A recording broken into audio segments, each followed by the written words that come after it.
आइए हम प्रभु के वचन में चलेंगे। आज का हमारा जो वचन है परमेश्वर का राज्य है। क्या है हमारा शीर्षक? परमेश्वर का राज्य कैसा है। प्रभु ने अपने वचन में बोला कि देखो कोई तुम्हें भरमाने ना पाए, कोई ये ना कहे कि परमेश्वर का राज्य वहाँ है या वहाँ है, बल्कि परमेश्वर का राज्य तुम्हारे बीच में है। हालेलुया। आज हम कई जगहों पर मन्नत मानने के लिए अलग अलग तीर्थ स्थानों में जाते हैं। मैं आपकी भावनाओं को ठेस नहीं पहुंचा रहा, परंतु मैं प्रभु के वचन से सच्चाई बता रहा हूं।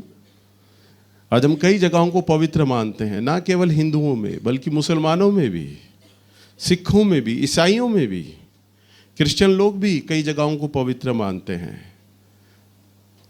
कई लोग, ईसाई लोग मेरठ जाते हैं, मेरठ में सरदना एक जगह है, वहाँ का चर्च है, वहाँ जाते हैं। इस्राएल जाते हैं देखने के लिए।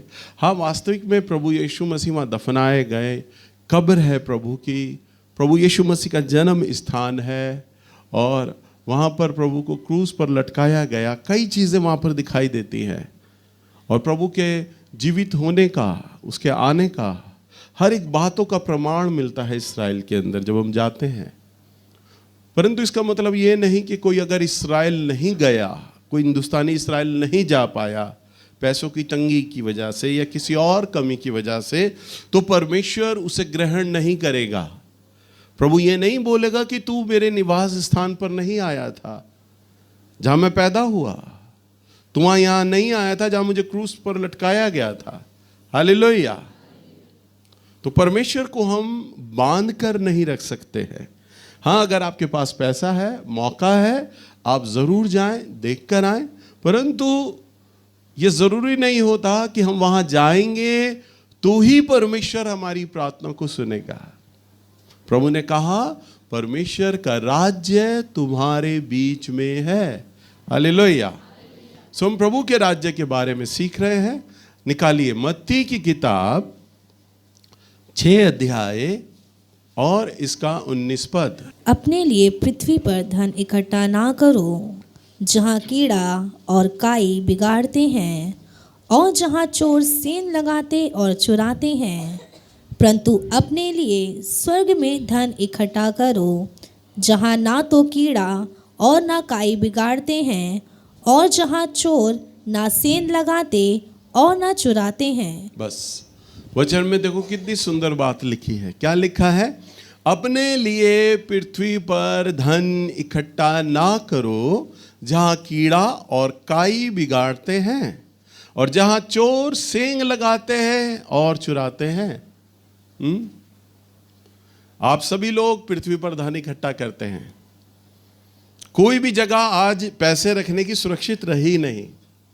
आप अलमारी में रखोगे तो कभी बाहर जाओगे तो चोर ताला तोड़कर चुरा लेंगे। बड़ी खबरें सुनते हैं, बड़े हम लोगों को देखते हैं, दिन दिहाड़े संत नगर में तो बड़े चोर घूमते हैं, साइकिल चुरा लेते हैं, बाइक चुरा लेते हैं। दिन दिहाड़े आपके घर के सामने ही सामने वाले के घर का ताला तोड़ देंगे, चुरा लेंगे। तो चोर सेंध लगाते हैं, देखते हैं आप कहाँ पर जा रहे हो, कितनी देर में लौटोगे, हर एक चीज़ की जांच पड़ताल करके चोर चोरी करता है। और ना यहाँ कीड़ा है, और यहाँ पर तो कीड़ा है, खराब कर देगा आपका धन। आज तो बैंकों से भी चोरी कर लेते हैं ना, साइबर क्राइम चला है, तो लोग इंटरनेट के माध्यम से आपके अकाउंट से पैसा निकाल लेते हैं, चुरा लेते हैं। तो कोई भी जगह आज पृथ्वी पर सुरक्षित नहीं है। इसका यह अर्थ नहीं है, प्रभु ये नहीं कहना मांग रहे हैं कि आप पृथ्वी पर धन इकट्ठा ना करें। कई बार परमेश्वर जो हमें बात बोल रहे हैं, हम जब इसको सुनते और पढ़ते हैं तो हमें वो बात सुनने और पढ़ने में बड़ी अटपटी लगती है। ये क्या कह रहे हैं प्रभु? क्या हम पृथ्वी पर पैसा ना जोड़ें, हम कमेटी ना चलाएं, बैंकों में पैसा ना रखें, सोना चांदी ना बनाएं? ये प्रभु क्या कह रहे हैं? परंतु इसमें जो प्रकाशन है, जो पवित्र आत्मा इस वचन में होके हमें बोलना मांग रहे हैं, हमें सिखाना मांग रहे हैं, वो हमें सुनना और सीखना है। आज यही कारण है बहुत सारे लोगों ने बाइबल पढ़ी और उन्हें बाइबल पढ़ने के बाद ऐसा कोई भी इसके अंदर ऐसी विशेषता नहीं लगी कि जिसमें वो प्रभु यीशु मसीह के पीछे चलते। पुष्कर तीर्थ आपने सुना है, उसमें वहाँ एक प्रचंड विख्यात पंडित और जिनकी पीठ चली आ रही थी पंडिताई की, पंडित धर्म प्रकाश, और सारे जितने भी वहाँ पर हजारों पंडित थे वो सब पंडित धर्म प्रकाश उनके पिता के नीचे, और फिर पंडित धर्म प्रकाश जब जवान हुए तो उनके नीचे वो आ गए। परंतु एक रात परमेश्वर प्रभु यीशु मसीह ने पंडित धर्म प्रकाश को दर्शन दिया, और तब वो मंदिर में जाने के लिए अपने संदेश को तैयार कर रहे थे। तब प्रभु यीशु मसीह ने दर्शन दिया और पंडित से बोला, पंडित क्या तू सत्य को जानता है? तो पंडित धर्म प्रकाश ने जवाब दिया, हाँ प्रभु मैं सत्य को जानता हूं। प्रभु ने कहा, तू सत्य को नहीं जानता।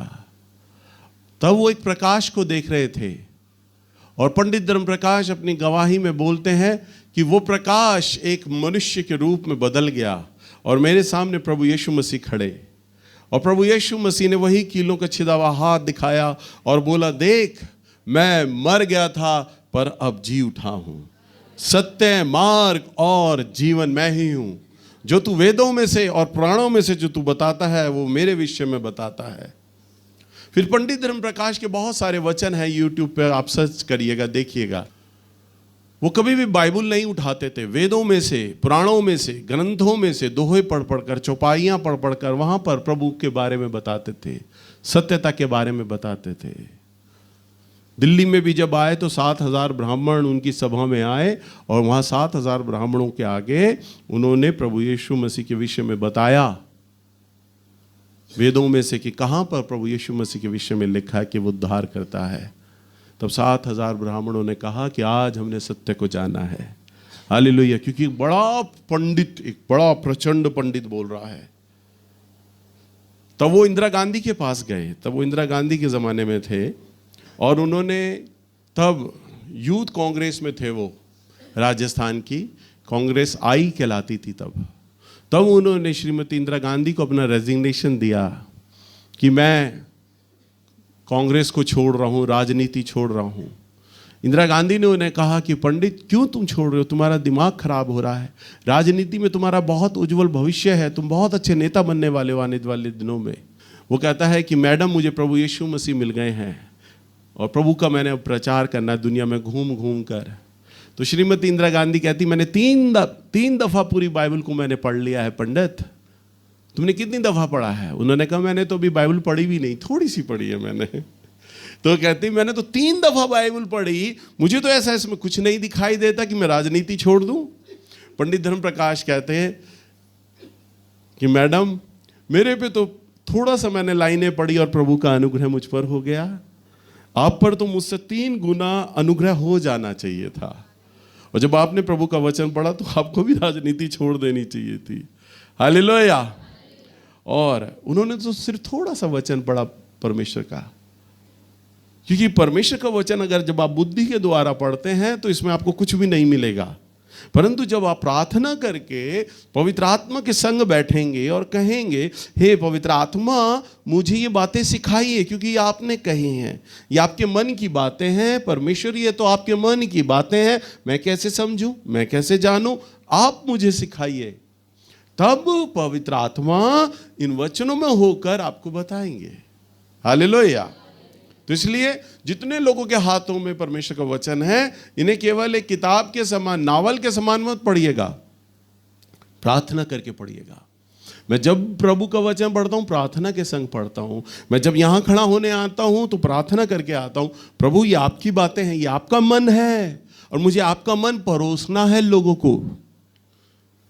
इतना विराट परमेश्वर जिसको वैज्ञानिक लोग समझ नहीं पाते, प्रभु कहता है मैं अपने आप को निर्बुद्धियों पर प्रकट करता हूं, बेवकूफों पे प्रकट कर देता हूं। हम उससे बुद्धि मांगते हैं तो वो प्रकट करता है अपने बातों को समझने के लिए। लिखा है न पृथ्वी पर धन इकट्ठा ना करो जहां कीड़ा और काई बिगाड़ते हैं और जहां चोर सेंग लगाते और चुराते हैं, परंतु तुम कहां इकट्ठा करो? स्वर्ग में धन इकट्ठा करो, ना जहां चोर है, ना काई है, न कीड़ा है, क्योंकि जहां तेरा धन है वहां तेरा मन है। हालेलुया।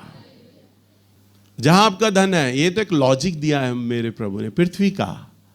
आपका जहां धन होता है वहां आपका मन होता है या नहीं?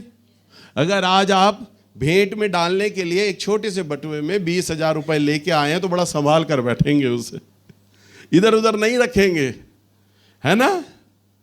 और हर औरत की दाएं बाएं पे उसकी एक्टिविटी पे नजर होगी। अगर वो अपना पल्ला भी ठीक कर रही होगी ना, तो आपको लगेगा कि मेरा बटुआ तो नहीं चुरा रही, अपना बटुआ उठा के गोद में रख लोगे, संभाल लोगे। ये वचन कहता है जहां तेरा धन है वहां तेरा मन है। तो आपको ये देखना है मुझे अपने धन को कहां रखना है, जहां पर मेरा मन सुरक्षित हो जाए। हालेलुया।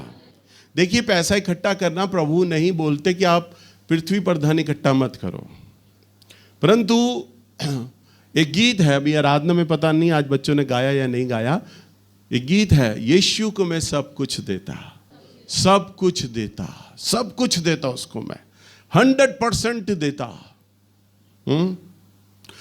जब कोई व्यक्ति परमेश्वर को पा लेता है, सुनिएगा, जब कोई व्यक्ति परमेश्वर को समझ लेता है, जब कोई व्यक्ति परमेश्वर से प्रेम करने लग जाता है।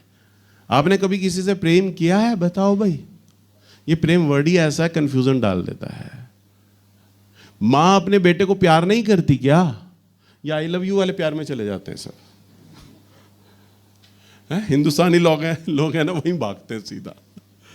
हैं?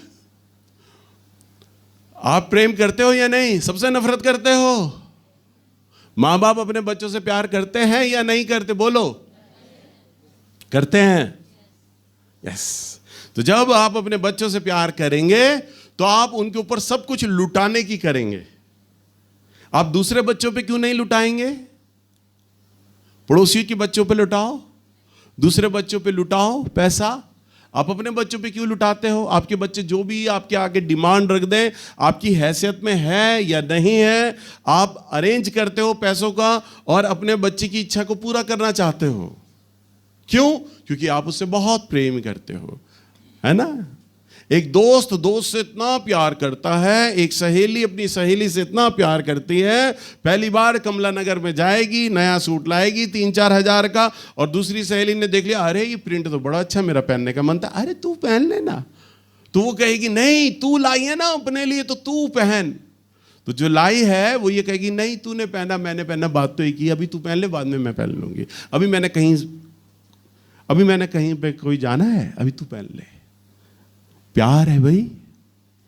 जब सामने वाले से प्यार है तो आप लुटाते हो। हालेलुया। जब आप प्रभु के प्यार को समझ जाओगे, आप जब प्रभु से प्यार करने लग जाओगे ना, आप लुटाने लग जाओगे। हालेलुया। समझ रहे हो? यह है मेरे परमेश्वर का वचन कि आप जब उससे प्यार करोगे तो आप अपने धन को पृथ्वी पर नहीं वरन स्वर्ग में रखना शुरू कर दोगे। कहां रखोगे? जब आप प्रभु को पालोगे, जब आप प्रभु को जान लोगे, जब आप प्रभु को समझ लोगे, जब आप प्रभु के प्रेम को जान लोगे। वो एक ऐसा मेरा परमेश्वर, एक ऐसा प्रेमी परमेश्वर है, मेरा जीवन साथी, मेरे बच्चे, मेरे रिश्तेदार, मेरा समाज मुझे धोखा दे सकता है, त्याग सकता है, छोड़ सकता है, परंतु मेरा परमेश्वर प्रभु यीशु मसीह मुझे नहीं कभी त्यागेगा और ना कभी धोखा देगा। हालेलुया। सो जब आप प्रभु को जान लेते हैं, समझ लेते हैं, तो आप जो भी करते हैं ना, परमेश्वर के राज्य के लिए करने लग जाते हैं। क्या करने लग जाते हैं? बताइए क्या? अब देखो, मैं प्रभु का दास, एक पादरी, पहले मैं प्रचारक था, फिर पादरी बना, अब बिशप बन गया। उसके बाद भी देखो, ध्यान से सुनो, इन 32 सालों में मैंने हजारों लिफाफे, सैकड़ों नहीं, हजारों लिफाफे पकड़े हैं मैंने, भेंट के, दान के। लोगों ने मुझे भेंट दिया है, दशमांश दिया है, भेंटें दी हैं, हजारों लिफाफे। मुझे मालूम ही नहीं गिनती मैंने कितने लिफाफे पकड़े हैं। अब तक तो मुझे प्रैक्टिस हो जाना चाहिए ना लिफाफे पकड़ने का। बोलिए ना, हो जाना चाहिए ना भाई। आप एक काम को हजारों बार कर लो तो आपकी आदत में आ जाना चाहिए ना। पर मैं सच सच कहता हूं, ये मेरा परमेश्वर सुन रहा है। और मैं प्रतिदिन अपनी प्रार्थना में जब ये बातों को रखता हूं ना, आंसुओं के साथ रखता हूं मैं प्रभु के आगे, आंसुओं के साथ रोता हूं मैं प्रभु के आगे। प्रभु को कहता हूं, प्रभु मेरा मन नहीं करता लिफाफे लेने का, मेरा मन नहीं करता दशमांश लेने का, मेरा मन नहीं करता भेंट लेने का। मैं चाहता हूं प्रभु मैं सब कुछ आपके ऊपर खर्च कर दूं। परंतु परमेश्वर ने मुझे ये जिम्मेदारी दी है, प्रभु ने मुझे ठहराया है।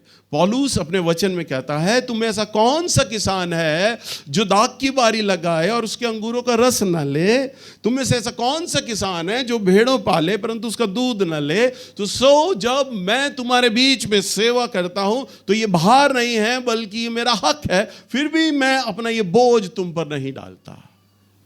वो बोलता है ये, आप ध्यान दीजिए, मेरा हक है, मेरा अधिकार है परमेश्वर के लिए, क्योंकि मैं कोई नौकरी नहीं करता, कोई व्यापार नहीं करता। प्रभु ने मुझे ठहराया है कि मैं दशमांश और भेंटें लेने का अधिकारी हूं। परंतु फिर भी मैं मालूम है क्या चाहता हूं, प्रभु मैं बिजनेस करना चाहता हूं, मुझे बिजनेस के लिए अलाउ करो ना। मैं बार बार रोता हूं उसके आगे, प्रभु मैं बिजनेस करना चाहता हूं, व्यापार करना चाहता हूं, मैं अलग से कुछ कमाना चाहता हूं, अपने परिवार के लिए, अपने बच्चों के लिए, अपने लिए अलग से करना चाहता हूं। ये जितना भी दशमांश भेंट आता है ना, ये मैं अपने पे नहीं खर्चना चाहता, मैं आपकी सेवा पे उड़ाना चाहता हूं, मैं आपके लिए खर्च करना चाहता हूं। क्यों बोलता हूं मैं, क्यों मैं बिजनेस करना चाहता हूं, क्यों कुछ मैं अलग काम करना मांगता हूं? क्यों? अमीर होने के लिए नहीं, महंगी गाड़ियों में घूमने के लिए नहीं। मैं प्रभु को कहता हूं, प्रभु आपने मकान दे दिया, मेरे बच्चों को सेटल कर रहे हैं, बड़े वाले को सेटल कर दिया, उसको मकान दे दिया, आप सारी चीज़ें मेरे लिए अच्छा कर रहे हैं। प्रभु मेरी जिम्मेदारियां खत्म होती जा रही है संसार से, मेरे बच्चों के लिए जिम्मेदारियां खत्म होती जा रही हैं, आप सब कुछ तो कर रहे हो मेरे लिए। प्रभु मैं चाहता हूं जो भी मैं पैसा कमाऊं, मैं और क्या अमीर हो जाऊं, कौन सी महंगी गाड़ियों में घूमूं, कौन से महलों में रहूं, मेरी इच्छा ही नहीं है। मैं चाहता हूं प्रभु जो भी पैसा है ना वो मैं आपके लिए खर्च करूं, आपके लिए, आपके लिए। मैं रोता हूं अपने कमरे में, बंद कमरे में। हालेलुया। ये मेरा परमेश्वर जानता है।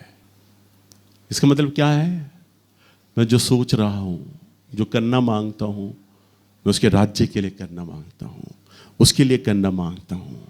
आप लोग पैसा कमाना चाहते हो अपने लिए, बैंकों में पैसा जोड़ लें, कमा लें, कमेटी लगा लें। और मैं प्रार्थना में क्या बोलता हूं, प्रभु आपने मकान दे तो दिया है, आपने गाड़ी दे तो दी है, आपने बड़े बेटे का ब्याह कर तो दिया है, और अनुग्रह किया, बड़े बेटे ने भी अपना मकान ले लिया, दो मकान हो गए प्रभु, और क्या चाहिए हमें?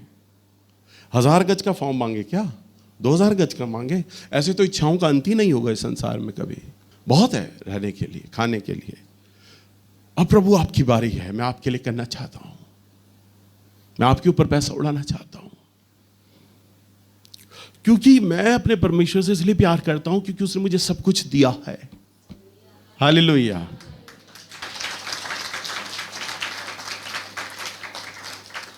मैंने देखा मेरा परिवार, मेरे रिश्तेदार, मेरे समाज के लोग, मेरे कलीसिया के लोग मेरे प्रति विश्वास योग्य नहीं हुए, परंतु जब जब हुआ है ना तो मेरा परमेश्वर मेरे लिए विश्वास योग्य ठहरा है।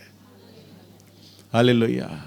और कोई अगर मदद के लिए मेरे लिए आया भी ना तो मेरे प्रभु ने उसे रोक दिया, नहीं मैं मदद करूंगा इसकी, ये मेरा बेटा है, ये मेरा दास है, मैं मदद करूंगा। और वो मुझे बात बड़ी अच्छी लगी कि मेरा परमेश्वर मेरी जिम्मेदारियां रखना मांगता है, मेरा परमेश्वर मुझसे इतना प्यार करता है, तो मेरा मन है कि मैं प्रभु के लिए करूं। आपका मन होता है हम चंगाई पाएं, पैसा पाएं, नौकरी पाएं, वो इसलिए है क्योंकि अभी आपने प्रभु को जाना नहीं। अभी मैं कहूंगा ना प्रभु पे आप कितने लोग विश्वास करते हैं, तो आप कहेंगे भैया हम सब विश्वास करते हैं, पर अभी 6 महीना आपके पास पैसा आना बंद हो जाए ना, आपका विश्वास मिट जाएगा, खत्म हो जाएगा। परंतु मैं विश्वास में कब था, जब 8 साल मेरी पत्नी मेरे पास थी, मेरा बच्चा मेरे पास था, मैं एक एक रुपए के लिए तरसा हूं, मैं लोगों के लिए प्रार्थना करता था, लोगों के काम चल जाते थे, लोग मुझे मिठाई का डब्बा ला के देते थे, मैं उनके लिए प्रार्थना करता था, उनका कर्जा उतर जाता था, मैं दूसरों के लिए प्रार्थना करता था, वो धनी होने लग जाते थे, परंतु मैं तो कंगाली का जीवन जी रहा हूं 8 साल। कितना? और उस 8 साल में मैंने प्रभु को एक बार भी नहीं बोला प्रभु कब आप पैसा दोगे, यूं तक नहीं बोला मैंने प्रभु को। मेरी औलाद बड़ी हो रही है, उसके लिए कब मैं उसके बच्चों की फीस दूंगा प्रभु, कब मेरे खर्चे पूरे होंगे, मेरी पत्नी के खर्चे कब मैं करूंगा पूरे। एक बार भी मैंने उससे शिकायत नहीं की, और ये मेरा परमेश्वर जानता है। तो कहां धन इकट्ठा कर रहे हैं? ये मत बोलना स्वर्ग के राज्य में। अभी आप पृथ्वी पर धन इकट्ठा कर रहे हैं। जब आप प्रभु को पा लेते हैं, जान लेते हैं, जब आप उससे प्रेम करने लग जाते हैं। जब मैं भी आपके समान बालक था ना, और जब मैंने इस वचन को पढ़ा, मुझे भी बड़ा अटपटा लगा। क्या लिखा है? पृथ्वी पर धन इकट्ठा करना चाहिए हमें तो, स्वर्ग में धन। परंतु जब जैसे जैसे प्रभु में बड़ा हुआ, सियाना हुआ, मैं जानने लगा प्रभु को, तब तक मैं जानने लगा। 2000 साल पहले जब प्रभु यीशु मसीह आए इस पृथ्वी पर और चले गए, तब प्रभु के 12 जो शागिर्द थे, सुनना, 12 चेले, वो प्रभु का वचन प्रचार करते थे अलग अलग जगह पे। और प्रभु का एक चेला और था, उसका नाम था थोमा, जिसने प्रभु यीशु मसीह के विषय में अपने चेलों से बोला कि मैं जब तक प्रभु यीशु मसीह की उंगलियों को छू ना लूं, उसके पंजर में हाथ न डाल लूं, मैं विश्वास नहीं करूंगा कि वो जीवित हुआ है ना? सुना है? तब प्रभु यीशु मसीह उसके सामने प्रकट होते हैं और ये दिखाते हैं कि देख, मैं मर गया था और मैं जी उठा हूं। वही थोमा को प्रभु यीशु मसीह दर्शन देते हैं कि भारत जा, यानी इंडिया आ, और जाकर मेरा इस नाम का सुसमाचार प्रचार कर। थोमा ने उस बात को नकार दिया, नहीं प्रभु, वो देश तो बहुत दूर है, मैं नहीं जाऊंगा।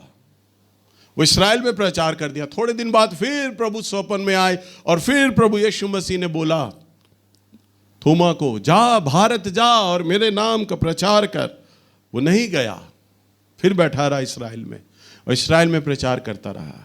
फिर भारत में, दक्षिण भारत में, यानी साउथ इंडिया के अंदर, चेन्नई, मद्रास जगह जानते हैं ना आप, चेन्नई जिसे बोलते हैं, वहां 2000 साल पहले एक राजा था, राजा गुंडोफोरस उसका नाम था।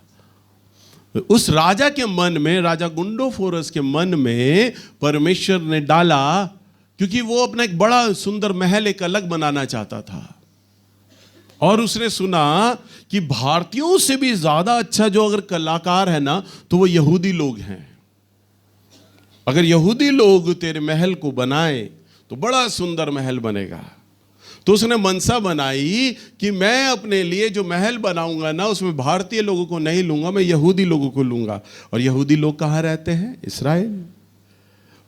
राजा गुंडोफोरस ने एक टीम बनाई और सारे अपने अच्छे अच्छे बुद्धिमान लोगों को इस्राएल के लिए रवाना कर दिया। तो वो सब पानी के जहाज से गए और वहाँ पर उन्होंने कहा कि जाकर पूरे इस्राएल में घूमना और हर तरह का जो अच्छे अच्छे कारीगर हों उन्हें लेके आओ, ताकि मेरा सुंदर महल बनाया जा सके। तब राजा गुंडोफोरस के कहने में सारे भारतीय जो अच्छे लोग थे वो गए और वहाँ पर यहूदी लोगों को ढूंढने लगे।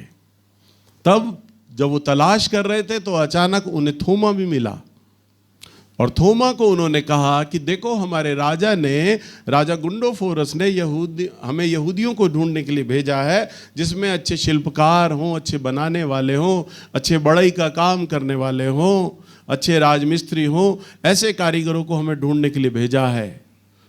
तुम कुछ काम जानते हो? उसने कहा, हुजूर, हाँ, मैं तो तकरीबन सारे कामों को जानता हूँ।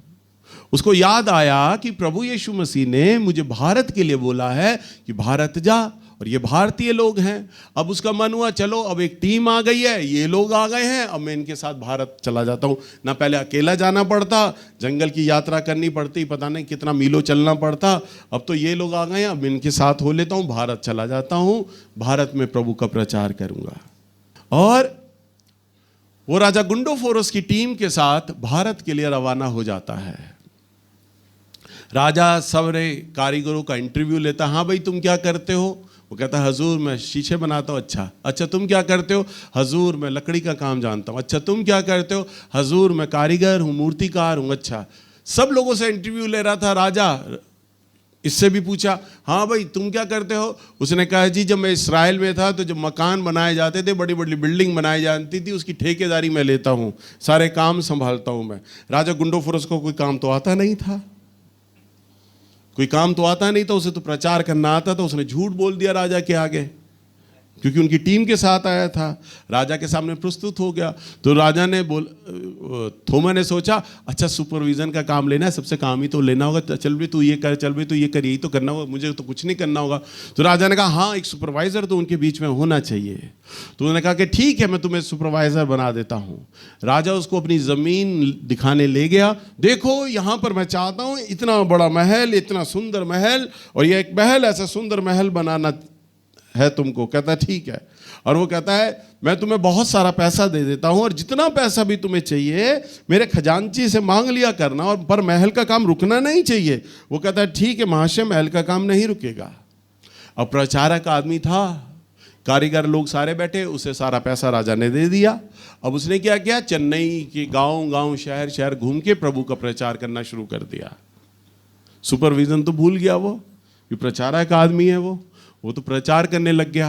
अब जिस गरीब विधवा को देखे वो कहे मेरी झोपड़ी टूट गई है। अब तो उसके पास पैसा होता था, वो कहता था विधवा को पैसा दे दिया करता था, ऐसा कर तू ये पैसा रख ले, अपनी झुग्गी बना ले। अब किसी के और जगह पे जाता किसी गांव में तो वहाँ गरीबी देखता, वहाँ पे बच्चे पढ़ाई नहीं कर रहे, उनके पास कपड़े नहीं है, तो वो पैसा उन्हें दे देता उनके कपड़े के लिए।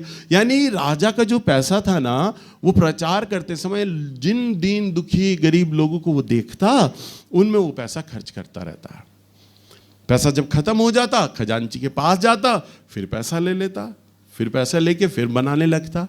धीरे धीरे करते करते उसने बहुत सारा पैसा थोमा ने राजा के खजांची से ले लेकर दीन दुखियों की मदद में लगाया और प्रभु यीशु मसीह के प्रचार में लगाया। काफी लंबे समय के बाद जब राजा गुंडोफोरस वापस जब चेन्नई आता है, मद्रास आता है, तो वो आकर सबसे पहले उस जगह जाता है कि मेरा महल का काम कितना बना, मैं महल तो देखूं। और जाके देखता तो पूरा मैदान होता है, नींव तक नहीं खुदी। उसे देखकर बड़ा गुस्सा आता है। वापस जाता है, मंत्रियों से पूछता है कि क्या हुआ, अभी तक मेरा महल का काम शुरू नहीं हुआ। उसने कहा महाशय आप तो बोल के गए थे इसे जितना पैसा चाहिए हो बिना मेरे इजाज़त के, बिना मेरे से पूछे इसको देते रहना। हम तो उसे देते रहे पैसा, और उस पैसे का उसने पता नहीं ना जाने क्या किया, हमें समझ नहीं आया, पर आपके लिए तो एक ईंट भी उसने नहीं जोड़ी। राजा गुंडोफोरस को बड़ा गुस्सा आता है। राजा गुंडोफोरस थोमा को बुलवाता है और कहता है तू इधर आ, तूने क्या किया है, तूने अभी तक मेरा महल नहीं बनाया, तूने मेरे पैसे का क्या किया।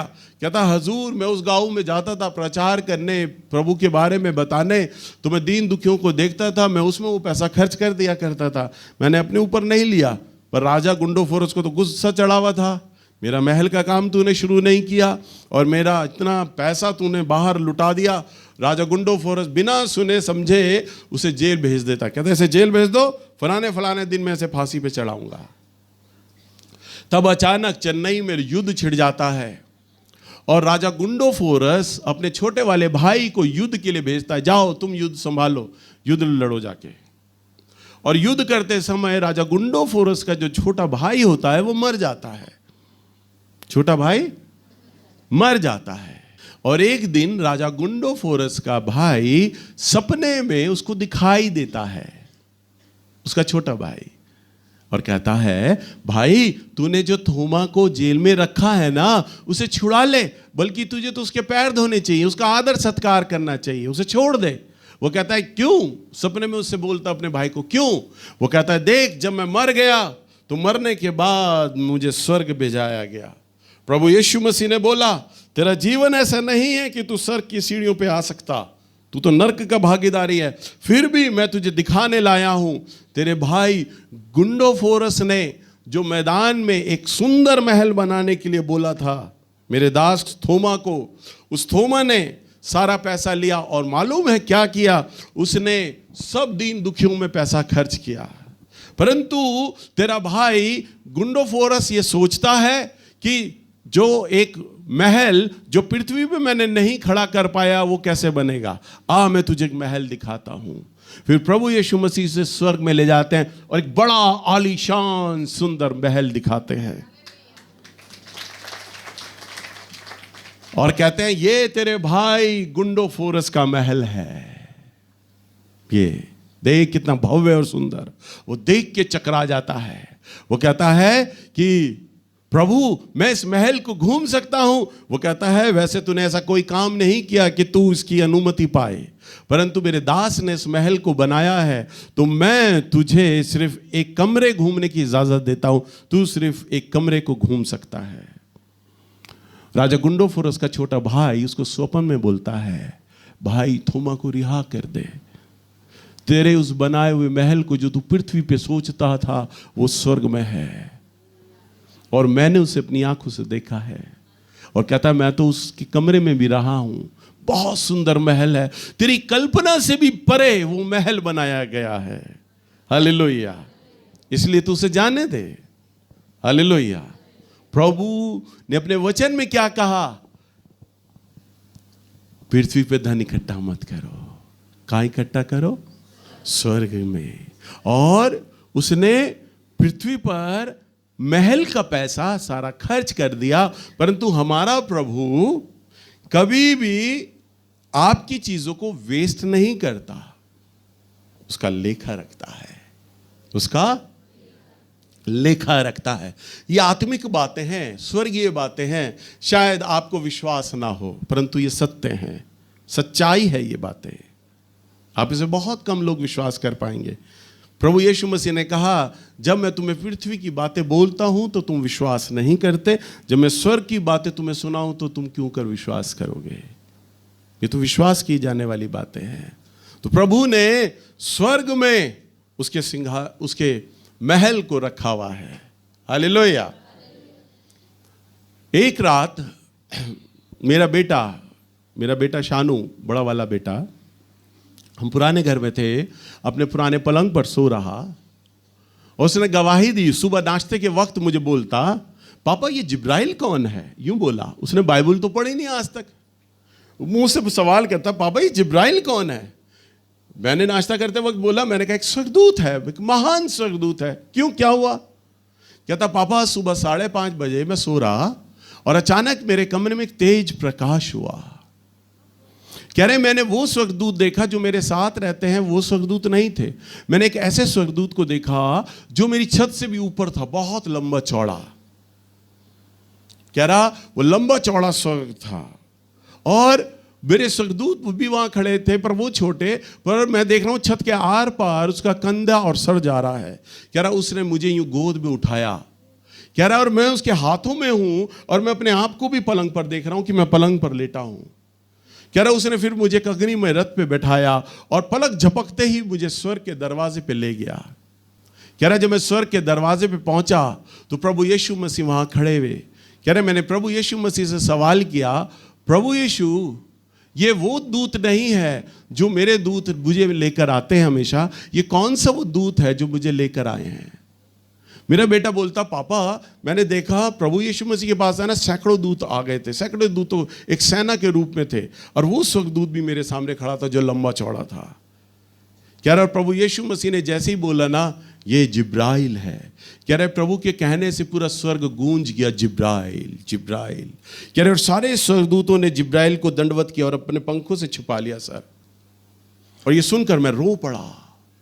मैंने कहा बेटा ये माँ मरियम के पास गया था यही स्वर्गदूत प्रभु यीशु मसीह का संदेश देने के लिए, बड़े बड़े नबियों के पास गया है। मैं रोते हुए पूछने लगा, मैंने कहा और क्या कहा प्रभु ने? कहता प्रभु ने कहा ये मेरे महान लोगों के पास भेजा जाता है, पर कभी कभी मैं तेरे पास भी भेजा करूंगा, और ये मेरी आज्ञा को पाकर तेरे पास आया करेगा और मेरे पास लाया करेगा। तब प्रभु यीशु मसीह उसे एक सिंहासन के पास लेकर गए और कहते देख ये सिंहासन किसका है? उसने बोला, मेरा बेटा बोलता, पापा मैंने इतना बड़ा सिंहासन देखा ना कि जैसे मानो एक मंजिल से भी ऊंचा। मैं यूं करके देख रहा हूं सिंहासन को, 1-1.5 मंजिल ऊंचा होगा सिंहासन वो। कह रहे मैंने पूछा, मैंने कहा प्रभु ये किसका सिंहासन है, क्या ये आपका है? प्रभु ने कहा नहीं, ये मेरे दास अब्राहम का है। उसने कहा ओ प्रभु अब्राहम का, जो पुराने नियम में अब्राहम है वो उसका। उसने कहा प्रभु उसका? प्रभु ने कहा नहीं, तू देख ये तेरे पिता जो मेरा अब्राहम है। क्या बोला प्रभु ने? तेरा पिता जो मेरा अब्राहम है, देख उसके नाम को पढ़। और तब परमेश्वर ने उसकी आत्मिक आंखों को खोला, और ये जो कुर्सी है ना, ये कुर्सी इसके इस जगह पर यहाँ पर मेरा बेटा बोलता, पापा मैंने ताज़े खून से, रिस रहा है खून ताज़ा, और उससे मैंने आपका नाम नेल्स बेंजामिन लिखा हुआ देखा। कह रहा वो सिंहासन पूरा सोने और हीरे मोतियों से जड़ा है, और प्रभु यीशु मसीह ने कहा जाकर मेरे दास को बताना कि मैंने उसके लिए एक सिंहासन बनाया हुआ है और मैं उसका इंतजार कर रहा हूं। जब उसने बताया, मैं रो पड़ा। मैं तो यहां पर एक लक्कड़ की एक मामूली कुर्सी पर बैठता हूं, परंतु प्रभु ने, देखो, राजा गुंडोफोरस के लिए एक बहुत खूबसूरत महल बनाया, और प्रभु ने मेरे लिए भी वहां सिंहासन बनाया। प्रभु यीशु मसीह ने कहा अपने चेलों को कि देखो मैं जाता हूं तुम्हारे लिए जगह तैयार करता हूं। चेलों ने उससे सवाल किया कि तू कहां जाता है? प्रभु ने कहा, जहां मैं जाता हूं मैं तुम्हारे लिए वहां जगह तैयार करता हूं, तुम्हारे लिए मकान बनाता हूं, क्योंकि जब मैं वहां रहूं तुम भी मेरे संग रहो। हालेलुया। ये आत्मिक बातें हैं, आत्मिक सिंहासन, आत्मिक घर, आत्मिक महल और आत्मिक सारी चीजें परमेश्वर हमारे लिए बनाता है। मैं जो यहां पर सेवा कर रहा हूं ना, ये रिवॉर्ड कुछ भी नहीं है जो मुझे यहां मिलता है। ये कितने दिन का है? शायद मैं 100 साल जी जाऊं, शायद मैं 110 साल जी जाऊं, और बस उसके बाद तो मरना ही है। परंतु वो जीवन अनंत काल का, ना खत्म होने वाला जीवन, और वो जीवन ऐसा है जैसा ये जीवन है, और ये जीवन सत्य है और मृत्यु सत्य है, ऐसे वो सत्य है वो जीवन भी। हालेलुया। और वो ना मिटने वाला, अनंत काल, कभी ना खत्म होने वाला। सूरज, चांद और पृथ्वी भी नष्ट हो जाएंगे, परंतु परमेश्वर अपने लोगों को एक आत्मिक जीवन देता है, जो यहां पर उसके बच्चे सुरक्षित रहते हैं। हालेलुया। जो भी आप करते हैं परमेश्वर के लिए, जो भी आप करें, जो भी आप सोचें, और जितना आपसे हो सके, अपना तन, मन और धन से आप परमेश्वर के लिए करें, परमेश्वर से प्रेम करें, परमेश्वर की सेवाएं करें। जरूरी नहीं कि धन से ही सेवा होती है। जब हम प्रभु में आए तब हमारे पास पैसा नहीं था। हमारी मां सिख परिवार से थी। जब हम छोटे थे तो वो हमें गुरुद्वारे ले जाया करती थी। हम देखा करते थे गुरुद्वारे में जब लोग आते हैं तो वो गुरुद्वारे की सीढ़ियों को धो रहे होते हैं, सफाई कर रहे होते हैं। हम जब बड़े हुए हमारे मन में वही था, हम चर्च को धोएंगे। हमने तो वही देखा था बचपन में, हम चर्च को धोएंगे। हमें प्रचार करना नहीं आता था, गीत गाना नहीं आता था। तब ढका चर्च इतना बड़ा जो 2000 गज का चर्च है, उसे जाके हम नहलाते थे, धोते थे। हम तीनों बहन भाई प्रतिदिन उसे जाके उसकी चर्च की सीढ़ियां धोनी, पूरे चर्च को पानी डाल डाल के सीकों की झाड़ू से उसे साफ करना, डस्टिंग करना। रोज चर्च लगना है संडे को, पर हम रोज जाते थे, उसे धोते थे। परमेश्वर ने वो सारी चीजों को लिखना शुरू कर दिया। प्रभु ने कहा, अभी तो तू मेरे चर्च की सीढ़ियां धोता है, मैं तुझे याजक बनाऊंगा, अपने मंदिर की देखभाल तू मेरा करेगा। हालेलुया। तो मेरे पास पैसा नहीं था, हमारे पास पैसा नहीं था, परंतु हमने शरीर से प्रभु की मेहनत करी, और उसके बाद प्रभु ने पैसा दे दिया। हालेलुया। पैसा नहीं है कोई बात नहीं, अपने मन से सेवा करिए, तन से सेवा करिए, जो भी हो परमेश्वर से बहुत प्यार करिए, क्योंकि वो प्यार करने योग्य ही है, वो आदर के योग्य है, वो धन्यवाद के योग्य है, वो महिमा के योग्य है। हालेलुया। और जब आप ऐसा करते हैं, आपकी हर एक चीज का मेरे प्रभु ने अकाउंट बनाया हुआ है, लिखा हुआ है, और लिख लेता है मेरा प्रभु। छोटी छोटी चीजें जो आप इस भवन में आके करते हैं, या घर में जाके प्रभु के राज्य के लिए जो भी आप छोटी छोटी चीजें करते हैं ना, यहां पर अकाउंट बनाना बंद कर दें। मैंने इतना प्रभु के लिए किया, इतना ये किया, इतना ये किया, भूल जाएं। आप जो भी कर रहे हैं ना, प्रभु के लिए कर रहे हैं। जो भी करिए, आपका दिमाग ये होना चाहिए, मैं अपने प्रभु के लिए कर रहा हूं। हालेलुया। और जब आप ऐसा सोचेंगे, जब आप ऐसा करेंगे, मेरा परमेश्वर आपको बढ़ाता चला जाएगा। हालेलुया।